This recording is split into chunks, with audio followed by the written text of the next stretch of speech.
जय श्री राधे। अगर भक्त का प्रेम सच्चा हो तो भगवान उसके लिए नंगे पांव दौड़े आते हैं। वहीं बात जब कन्हैया की हो तो कहने की क्या बात है।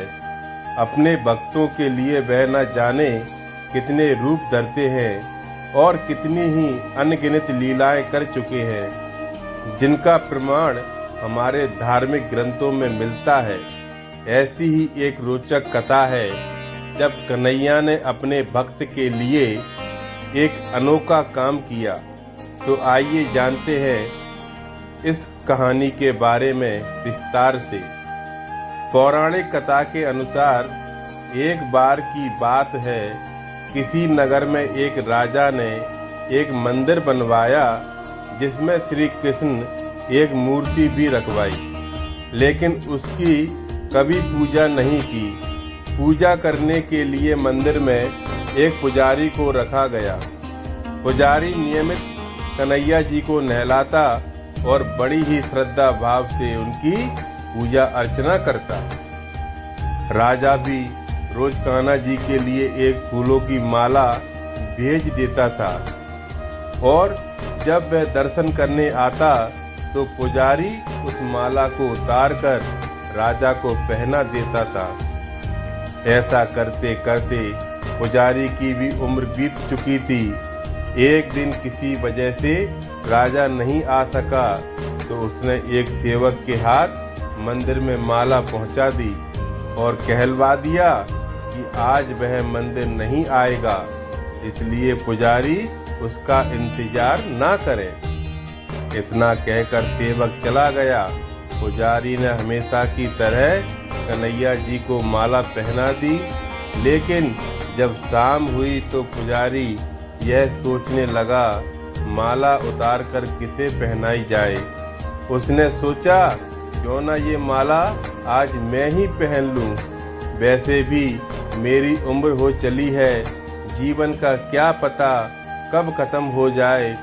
इतना सोचकर पुजारी ने माला उतारकर अपने गले में डाल ली, लेकिन इतने में ही सेवक आ गया और उसने बताया कि राजा की सवारी मंदिर में पहुंचने वाली है।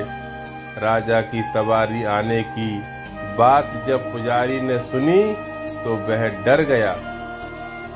उसने सोचा कि अगर राजा ने उसे देख लिया तो वह तो मरवा ही डालेंगे।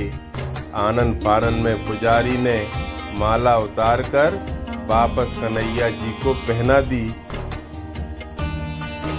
जैसे ही राजा अंदर आया तो हमेशा की तरह पुजारी ने माला कान्हा जी के गले से उतारकर राजा को पहना दी, लेकिन माला पर लगा सफेद बाल देखकर राजा समझ गए कि पुजारी ने यह माला स्वयं ही पहनी थी। बस फिर क्या था, राजा क्रोधित हो उठे और उन्होंने गुस्से में पुजारी से पूछा कि माला पर सफेद बाल कहाँ से आया। तब राजा की बात सुनकर पुजारी डर गया और बोल पड़ा, ये तो कन्हैया जी का है। अब तो राजा और भी क्रोधित हो गए, क्योंकि कान्हा तो भगवान है और उनके बाल सफेद कैसे हो सकते हैं। इसलिए राजा ने फरमान सुनाया डाला कि अगर श्रृंगार के समय राजा खुद आएंगे और देखेंगे सच में ही कान्हा जी का सफेद बाल है या पुजारी झूठ बोल रहा है। उन्होंने कहा कि अगर पुजारी ने झूठ बोला होगा तो उसे फांसी दे दी जाएगी। राजा का फरमान सुनकर पुजारी का बुरा हाल हो गया। उसने सोचा अब क्या करे, कहाँ जाए, अब तो उसका मरना तय है।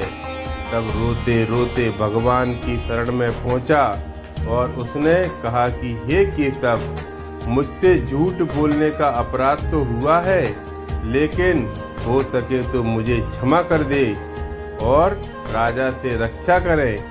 पुजारी ने कहा कि हे माधव, आपकी सेवा करते करते मैं वृद्ध हो चुका हूँ, अब आप मुझे माफ कर दीजिए ऐसी गलती दोबारा नहीं होगी।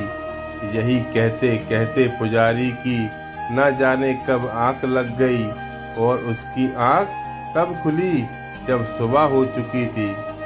उधर सुबह होते ही राजा भी आ गया और कहने लगा, आज कान्हा जी का श्रृंगार वह खुद करेगा।